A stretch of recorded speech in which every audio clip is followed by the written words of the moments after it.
This video is going to be one of the most dangerous and highly risky videos I'm gonna make on this channel, because we're gonna be talking about a specific group of people who are highly manipulative and they have a lot of power, but I'm gonna be revealing and exposing them in a way that nobody really has before. The West used to be a place of magnificence. It used to be a place of invention. It used to be a place of innovation. A place where people go to grow and learn and expand their lives. And people were happy. People were happy to be in the West. The people who colonized the West from Europe, Europeans, because the original Westerners, the original Americans and Canadians, they were natives, right? They lived there before the Europeans came and colonized them. At first, they colonized them and the Europeans were happy. They were proud of yes, the conquest was successful, and even the natives were kind of happy to be colonized. But then eventually this turned to the exact opposite because of an evil reason, because of an infection, which we will speak about in a moment. But Portugal, to this day, Portugal and many other European countries were colonized by the Christians, and they were happy. They're yes, they're based on yeah man, I'm proud to be colonized, I'm proud to be Christian. They take the colonialism that happened and they're proud of it. I'm Egyptian, I've been colonized by 50 countries in the past, right? My ancestors have. I'm not originally Arabic, but to this day I say yes, I am Arab. I'm not the original Arabs, but we were colonized by Muslims, by Arabs. The ancient Egyptians, they were not Muslims or Arabs, they were colonized by them. And me, to this day, I'm proud to say that yes, I am Arabic and I'm Muslim. Colonialism isn't necessarily a bad thing, it depends on the way you see it. The West was very proud to be colonized until something happened, which we'll speak about in an instant. Everybody wanted to immigrate to the West. Everybody was seeing the American dream. We go to the Americas and then we live there, and it's you've heard of the American dream. You think of your parents, right? For so long, they've just been seeing this traditional view of let's go to the West. The West is great, let's send our kids to an educational institution in the West, because they viewed the West through the old lens of yes, the American dream is a great thing. We want to go there. The West is great. They see people getting successful when they go to the West. Think of Elon Musk. He originated, I think, in South Africa. He went to the West and now he's one of the biggest billionaires in the world, and there's so much media coverage. Basically, your parents think go to the West equals success. Is this really the case though nowadays? Is this really what's happening in the West nowadays? Or is it an amalgamation of absolute fuckery, chaos, destruction, disorder? There was a great name and reputation to the West a couple of years ago. What happened to it? With every great empire comes the downfall, and this happens due to corruption of the people. Think of Rome. If you know the story of Rome, it was basically an empire that almost ruled the whole world. What was once an empire of duty, strength, power, prosperity, and tradition crumbled quickly due to hedonism. It fell to its enemies as soon as moral decay started happening. Hedonism, pleasure, orgies. You've heard that story, right? The reason Rome fell was, due to they just started having orgies and having pleasure everywhere, and hedonism and all this garbage and moral decay. Rome stood for the exact opposite of hedonism. The greatest philosophers originated from Rome and the Greek era. And then moral decay started happening. You might think it was other economic and military reasons as to why Rome fell, but most people are just too brain dead. They look at the symptoms, they don't look at the root of the issue. Yes, Rome fell due to military and economic pressures, but what caused those? It was the people trying to have fucking orgies with men. It was people just trying to have The root of the problem was just people becoming corrupted and hedonistic and just chasing pleasure and pleasure and pleasure and losing their identity, and they had everything they wanted. So what did they look for? More pleasure, more pleasure, more pleasure, more hedonism, more corruption. And then eventually the military pressures and the economic pressures crumbled on their heads and they fell. So then how does this relate to the West? You're gonna be like, what? Okay, you're telling me about Rome. How does this even come back to the West, which is the original topic we're talking about? You and I probably agree that this is the beginning of moral decay, moral corruption and hedonism. Look at the West, look at all the people there. We can tell that there's just so much weakness being bred and sprouted and there's a lack of identity, lack of purpose, lack of health, lack of so many things that once were considered good for us. Listen, I am pro-human. Don't attack me for this. The West was founded under Christian beliefs. Do you think this person I'm putting up on the screen right now has an inklet of Christian beliefs? The Christian beliefs that the West were founded on were the beliefs that caused the reputation and great name for the West. The West was founded under these Christian beliefs that caused it prosperity, that caused it triumph, that caused it growth. And now all these Christian beliefs are just being sent into the dumps. And look what's happening. Every single great name and reputation and great reason to come to the West is just being sent into the dumps. It's decaying. This person does not have an inklet of Christian beliefs.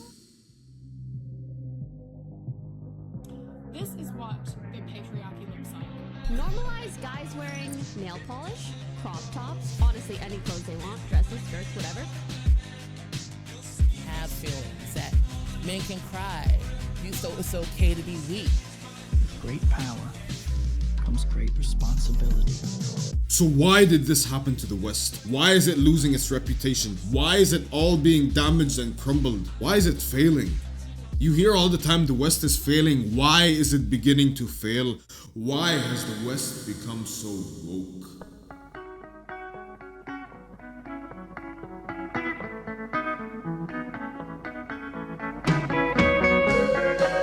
Well, to know what's wrong with the present, we must look into the past.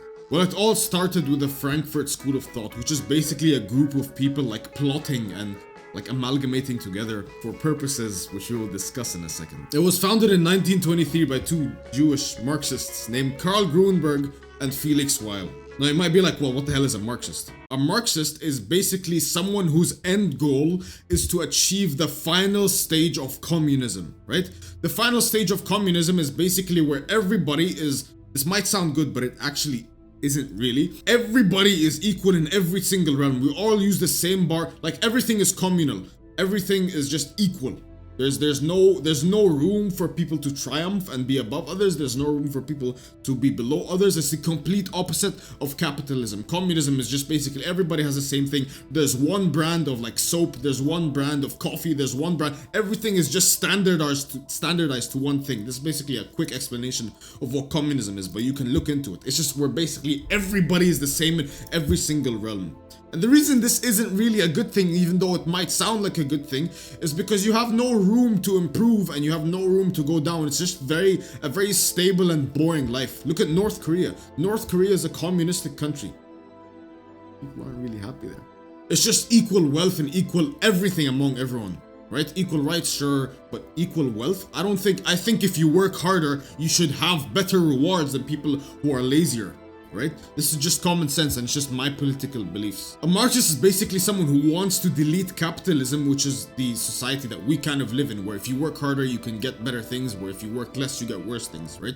A Marxist is someone who wants to delete this political ideology and belief and system and just send it to communism. They wanted to convert capitalism to communism. This is a Marxist's duty. Think of this, the Frankfurt School's whole ideology was to convert regular Marxists and make them into superpower, basically like super sane Marxists. Traditional Marxists were way too weak to make a change in the West. The West in this part, we include Europe right now, right? So was the Americas and like some parts of Western Europe. The traditional Marxists were too weak. They weren't good enough to make a revolution, a change. The Frankfurt School was built and founded to make Marxists into better influential speakers, into better like converters. They wanted to convert capitalism into communism, and the Frankfurt School was basically a program, right? A program, a school of thought, a group of people. You enter and you come out a super sane Marxist, a very, very powerful Marxist, influential, where people will listen to you and they will want to convert. You just basically become, instead of a level 1 Marxist, you become a level 100 Marxist. Very, very powerful. Because the traditional Marxists were way too weak. They were way too low level to create a communistic revolution in the West. Now, in this Frankfurt School, they realized that the normal ways of trying to create a communistic revolution in the West would not work. So what did they do? They devised other means, other secret means of wanting to create this whole change, this revolution throughout the West. And this change, they realized it was through media. It was through infiltrating the minds and the cultures of Western people, like a secret virus. Like a virus infecting your mind.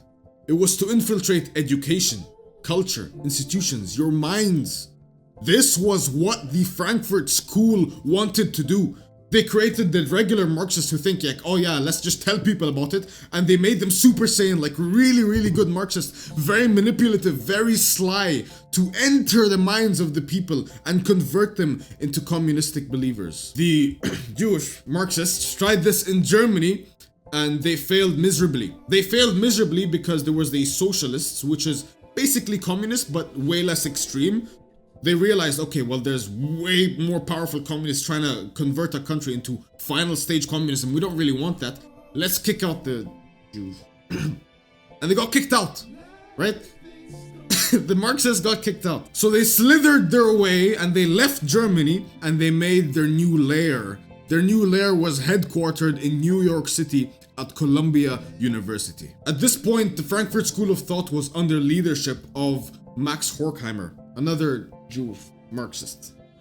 And so they continued plotting and learning about how to infiltrate and infect the minds and create theories and just convert people and completely change the culture of the West. So at this point, he and another Jewish Marxist would come across this theory that they realized could infect the minds of everybody. Another Marxist called Theodor Adorno would come up with many theories, they would come up with concepts like critical theory. Critical theory is basically challenging the authority and undermining and completely criticizing and destroying any traditional values and beliefs of the West. This may sound good, oh, we're challenging authority and let's get rid of tradition, but trust me, with what happened, this was the exact opposite, because their plot, their goal was not just to criticize authority, their goal was to do something way more sinister. Eventually, their beliefs and concepts bred something called critical race theory, which is basically, bro, I'm not white, so don't fucking attack me for this. It's basically the cope that people say, oh yeah, I'm black, so I can't get rich because of X, or I'm Arab, so I'm like, people are racist against me. Bro, this is the biggest cope. Like, I'm in a very, very white country, right? I live in Canada right now. If you open your mind to racism and if you believe like, yeah, everyone's racist to me, that's all you're gonna see. Don't allow this shit to infect your mind. Bro, if you're a person of minority, you think rich people give a fuck? Bro, when people get rich, they're just all buddies. They're all friends. No one gives a fuck, man. It's just when you're around low-level bullshit and you allow your mind to be in a state of frequency where, oh yeah, he's racist to me, and you just blame all your shortcomings to your color. How pathetic is that? Oh, I can't get rich because the patriarchy and the matriarchy and the fucking racism and the institutions are rigged against me. Bullshit! Nothing is rigged against you, bro. Nothing is rigged against you. Your mind is rigged against you. You're just having like a weak belief system of, oh yeah, people are racist to me, so I can't get anywhere. Complete cope. This critical race theory is just basically an amalgamation of people, lazy fucks, who just say, oh yeah, my life sucks because I'm this skin color or I'm this skin color. So don't, and you fucking idiots, don't come and tell me this and, oh, you don't get it because you're not. Bro, I'm fucking Arab. I'm Egyptian. Right? I'm not white, that's the point. I'm not white. Yet I still am more successful in every single realm than most of the white people I know. Oh, but they know I'm racist, so they don't like Arabs. Fuck you, man. Stop having this bullshit cope. I know we're kind of getting off topic, right? We're kind of getting off topic here. But if you truly believe that you can't get anywhere because of geneticism, if you can't get women because you're not 6'4", or if you can't get rich because you're not white, or if you can't get, like, if you can't be with white women because of, you know how many white women have been in this bed? Or I can't get white women because I'm fucking black. Like, stop having these limiting beliefs. The reason you are stuck where you are is because of limiting beliefs. This critical race theory, the reason people think of it and it works so well is because of self-fulfilling prophecy. Self-fulfilling prophecy is basically the psychological belief that if you believe in something, that's all you're gonna see. If you believe people are racist to you, that is all you're going to see. It's kind of similar to the blue car philosophy. If you think of blue cars, you go around, all you're gonna see are blue cars. Oh, that's a blue car, that's a blue car, that's a blue car. You see what you look out for. So if you look out for people being racist to you, if you look out for women who say they won't date guys under 6 foot, that's all you're gonna see, and you're gonna get black pilled as fuck. If you look out for white women who say, oh, I don't want to be with black guys, that's all you're gonna see. It's all you're going to see. That's why so many overthinkers enter this perpetual loop of fucking loss, because they just overthink and they see the shit that they don't want to see. Oh, I'm black, so I can't make money. Now all you're gonna see is just black homeless crackheads. If you want something, have the belief that you can get it. Don't allow your geneticism. Bro, I used to be the biggest fucking black pillar in the world, right? I'm 5'9", I'm not 6 foot or anything, and I used to believe believe I couldn't get any woman because I was short. 5'9" is now, I guess, considered short. I don't fucking care, right? And I used to simply believe that even I couldn't get rich, right? I used to believe I couldn't get rich because most like rich CEOs are tall people. So all I would see around me because of this self-fulfilling prophecy is tall guys get rich and they get women. And this blackpilled the fuck out of me. And I entered this negative loop. Don't let that happen to you, man. Learn from my mistakes. This goes to women as well. Don't allow like beliefs that, oh, the women can't enter the workplace, whatever. You can do whatever the fuck you want if you set your mind to it. Do not allow self-fulfilling prophecy to fuck with your mind. Kind of went on a rant there, bro, but this needed to be said. Fuck me, I see this all the time. So the Jewish Marxists also created these other theories such as anti-white rhetoric, which is so interesting. Anti-white rhetoric in the West. They corrupted the minds of the people to hate themselves. When people watch The Hate You Give, what do you want them to walk away with? Because I know everyone has a slightly different feeling. Well, I mean, white people crying actually was the goal.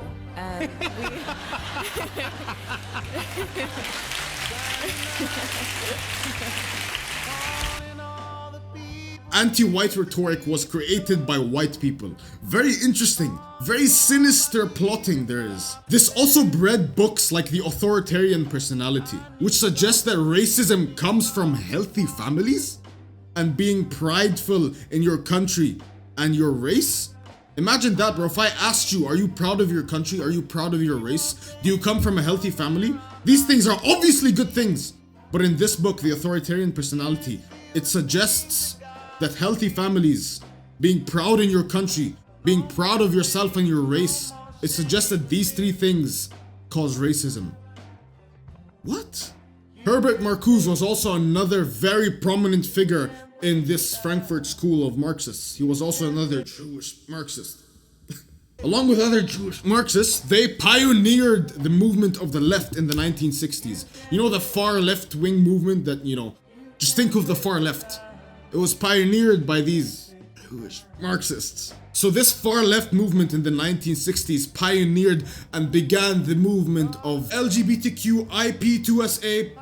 It also pioneered radical feminism. The bullshit you have to deal with today because of feminism and, you know, the lies that were spread. Women are like literally the most unhappy they've ever been, even though feminism is at its highest. Very interesting stuff. It also pioneered sexual liberation, which we know how bad it is for us. Sexual liberation happened in Rome, and in a couple of years it blew up. Rome fell and it got destroyed. Interesting, but sexual liberation is good for us because liberty and freedom. Some things should not be freed. It also pioneered political correctness. Everything we say now has to be censored. It also pioneered censorship. All of these bullshit things that you think like you don't like, right? It was pioneered by the left, the far left movement in the 1960s. And this far left movement was puppeted by the Jewish Marxists. It also pioneered cancel culture. All wokeness was pioneered by the Marxists, who pioneered the far left movement, who pioneered all this wokeness. The best way to infect the minds of the West with their movement and the revolution of wanting change was through radio, through TV, through mass media, and worst of all, through your fucking children's education. Look at any university textbook of like socialism or like history, especially in the West, filled with this fucking shit. It's not educative at all. It's not educative at all. It's just propaganda brought to you by the Jewish Marxists. In the end, the Marxists achieved their goal. They completely changed traditional Western beliefs. They completely undermined, criticized, and corrupted it and destroyed it. And look at what we have now. We have an amalgamation of fucking fuckery that may down the line be converted into communism, because that's the true original goal of Marxists. Now perhaps they changed their goal. Perhaps their goal is no longer communism, but simply control of the people. And if that is the case, then they have wholeheartedly achieved their goal without the slightest shadow of a doubt. This entire woke movement, who started it all? Who started it all? Every single prominent member of the Frankfurt School was Jewish. But I guess it's just a coincidence, right? What are the odds? Purely coincidental, right?